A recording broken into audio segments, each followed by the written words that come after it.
Oh, ngayon, ayusin naman natin tong tong binigay sa akin na lawnmower, rear wheel drive, self-propel. Yung may transmission. Pero binigay sa akin to dahil yung may-ari nag-upgrade. Ngayon, ang ginawa, bago pa to eh. Nag-upgrade siya eh. Pero, mayroong itong diferensya na hindi siya gumagana yung self-propel niya. Yung tatakbo ba? Na hindi tulak. Ngayon, nagiging push mower ngayon. Ng ano niya, kategorya niya dahil sa nasira yung sira siguro. Hindi ko alam kung anong diferensya. Kaya ngayon, battery operated na 40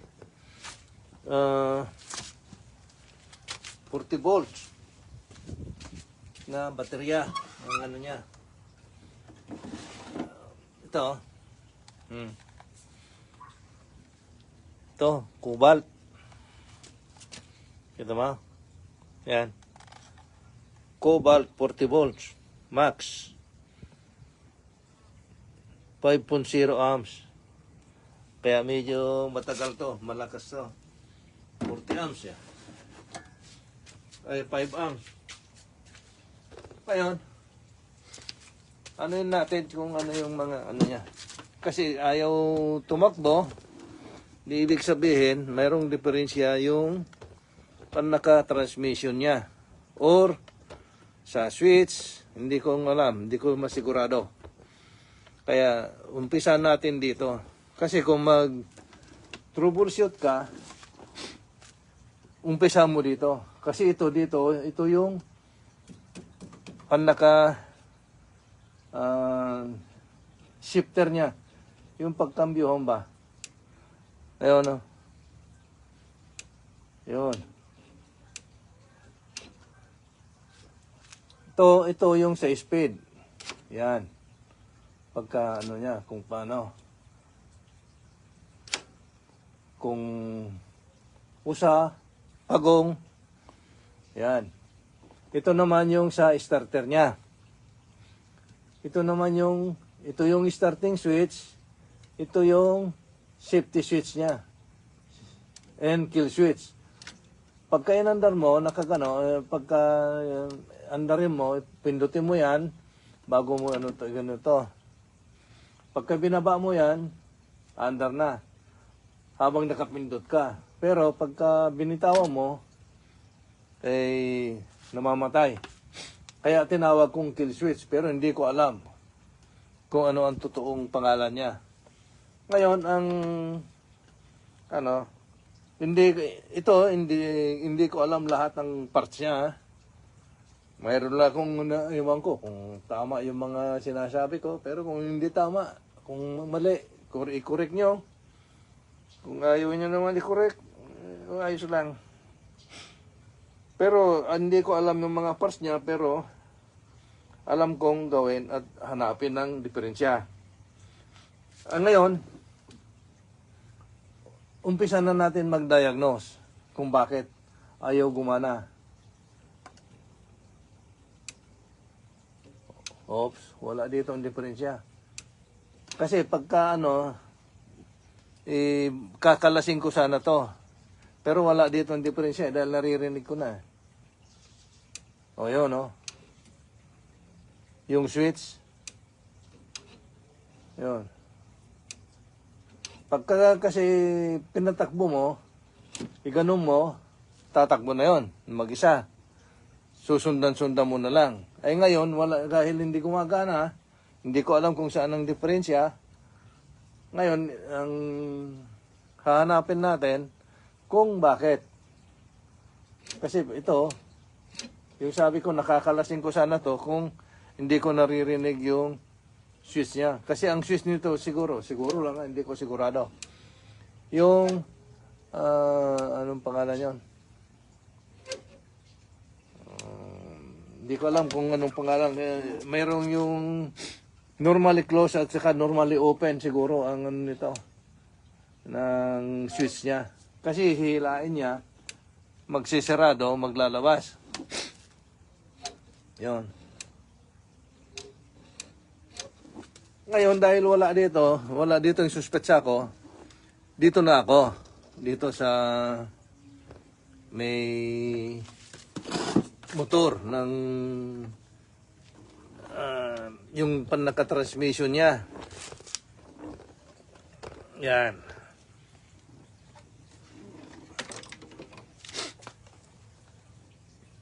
Ito, galing dito.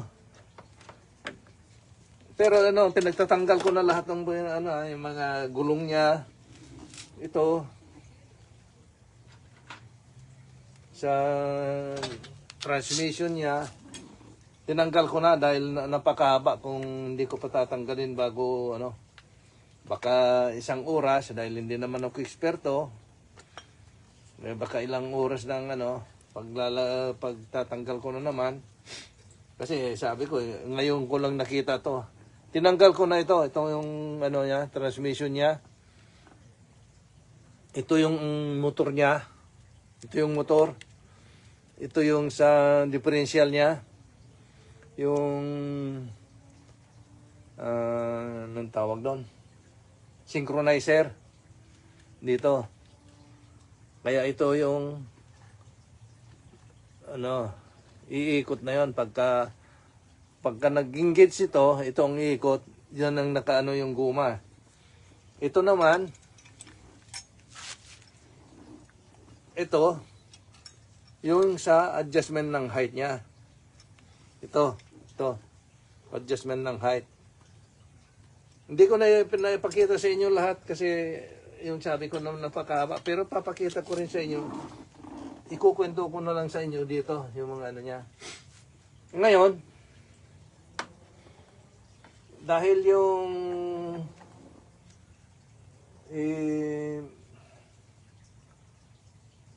ano pala, para ipakita ko muna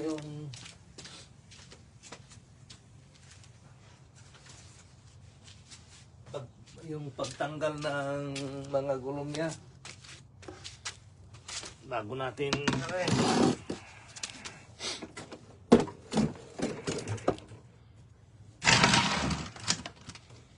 ito nakalagay dito. Dito nakalagay yan, ganyan. Ito yung bandaron. Ay hindi. Banda rito yung itong pag-adyasan ng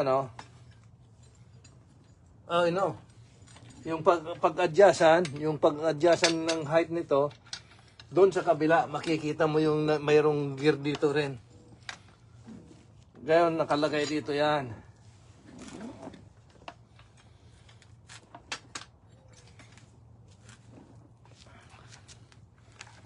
Mayroong ito yung gulong niya. Yan. Yan ang gear niya. Yun. Nakapasok dito yun sa may axle. Yan, ganyan. Pero, una mong tanggalin yung takip niya rito. So, ganyan Pagka naman, makikita nyo na yun Madali naman yun. Kaya hindi ko na may papakita sa inyo na isa-isa yun. Ngayon, kasi yung sabi ko na napakahaba ang natin, pagkipakita ko lahat yan. Ngayon, ito na ang titingnan natin. Ito yung nakakabit dito sa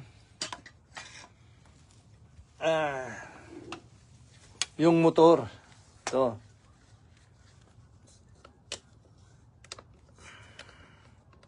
Adjust natin.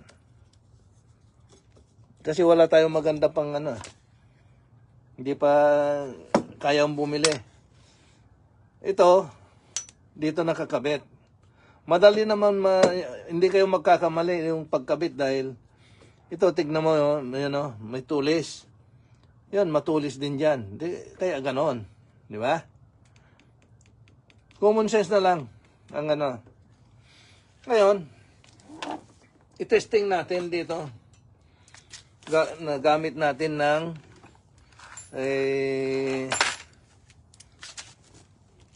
ay ano nga, nakalimutan ko nga pala. Kasi baka sabihin yun na.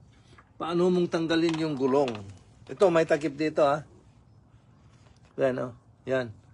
Ito, sundutin mo lang ng screwdriver dito. Matanggal na yan.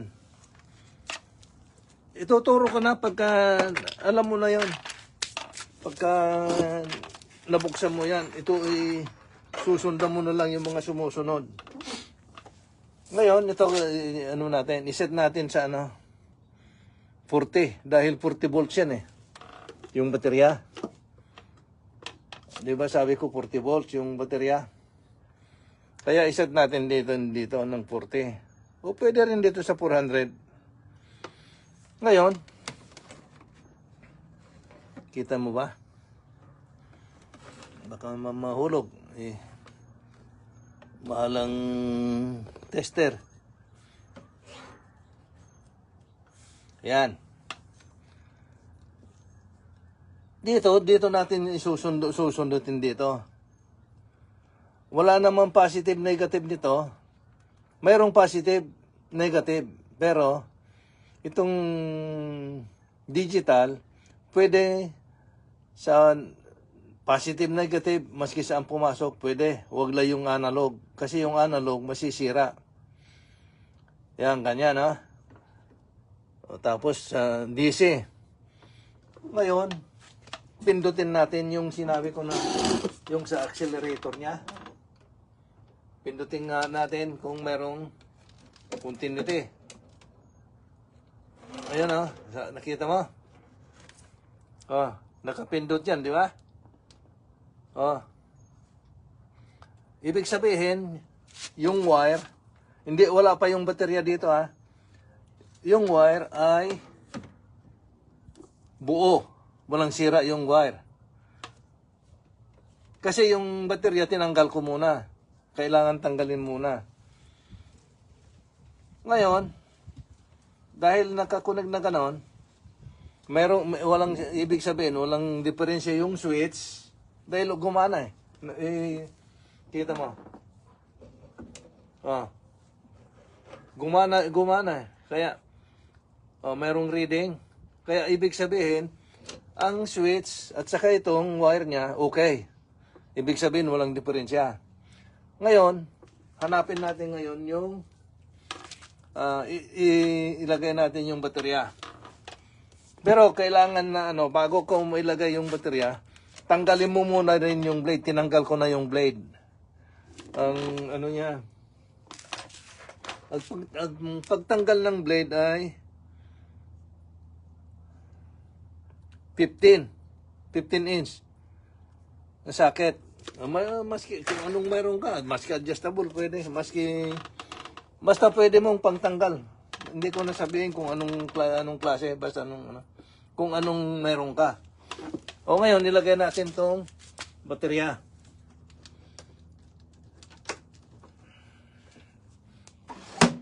Ngayon, nakalagay na yung baterya. Kaya yung sabi ko sa inyo na tanggalin nyo yung blade para sigurado ka. Kaya ko tinanggal muna yung mga gulong niya, mga ito. Kaya ko muna tinanggal itong mga ito dahil kaya tinanggal ko muna ito kasi hindi ko mailalabas to. Nandun sa loob. Hindi ko mailabas. Kaya hindi ko matetesting to. Kaya nilabas ko na muna nito. O ngayon, nakakabit na tayo dito. Nakakabit na rin yung baterya. Ngayon, subukan natin i-on. Kung may reading, ibig sabihin, ayos. Ito.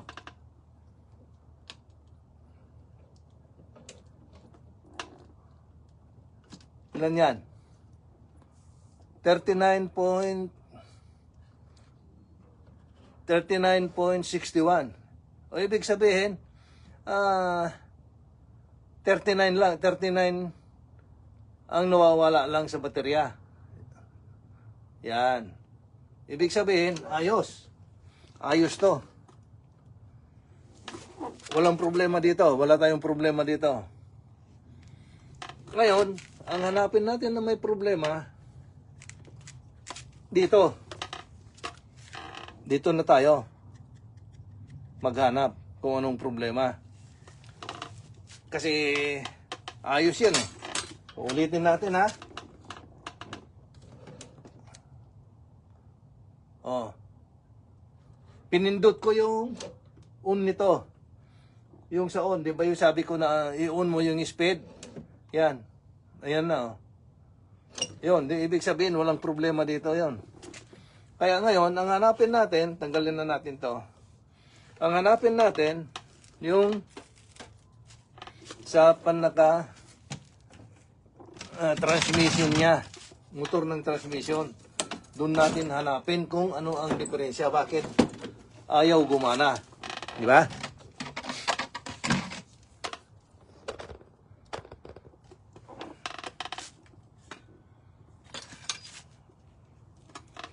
Ganon. Dito natin hanapin na ngayon kung bakit ayaw gumana. Ito, dito naman testingin natin. Pero tanggalin natin sa 40 volts. Kasi ang kukunin natin ngayon, yung continuity o reading. Pwede.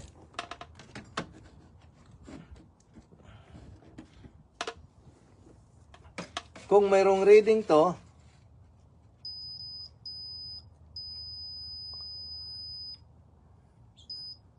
o yan, maririnig mo yan. Oops, teka. Para mas maganda.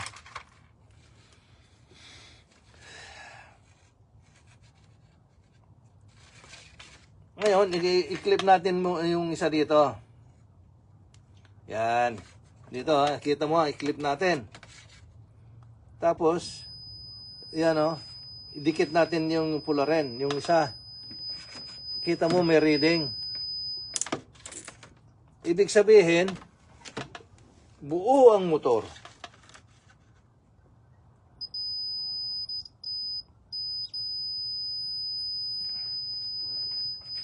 Yan, may reading.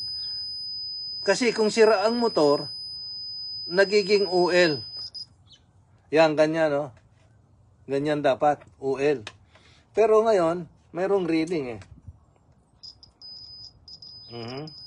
Oh, yan, no? Kita mo?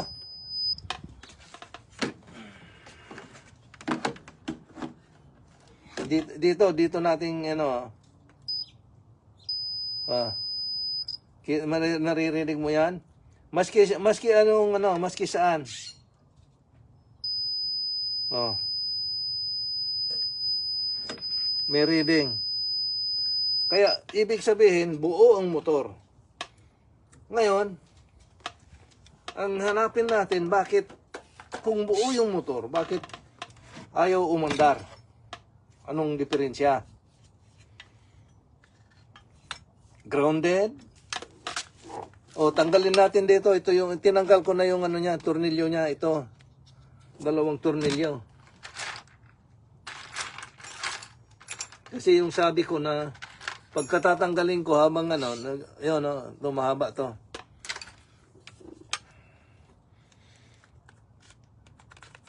Yan.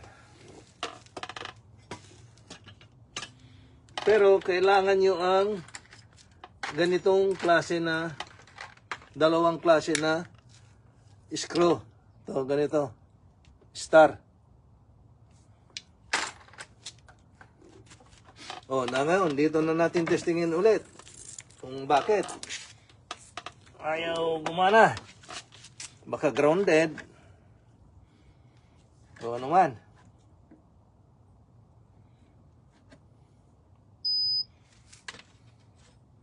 O, wala. Hindi naman grounded. Ayan.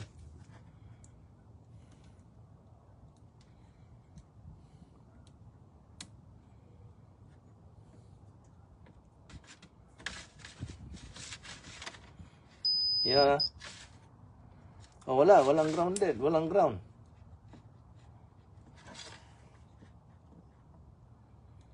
Ibig sabihin, ayos tong motor. Kaya nakakabit dyan.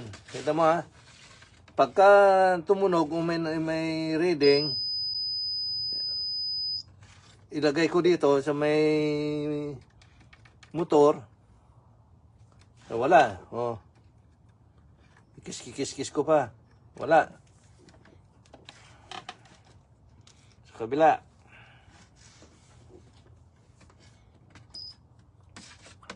Ayan, testingin din. Kaya ayaw. Oh, wala, di ba? Oh, ibig sabihin ayos ang motor. Walang problema ang motor. Ayos ang winding. Oh, kita ko na. Oh. Ito. Oh. Ang higpit. Ay, napakahigpit. Kita mo, liit pero mahirap pihitin. Kaya hindi niya kayang ikutin. Kaya ang diferensya nito ay stack up. Yan ang diferensya niya. Ayaw sa motor, stack up lang. Kaya hindi niya kayang pihitin.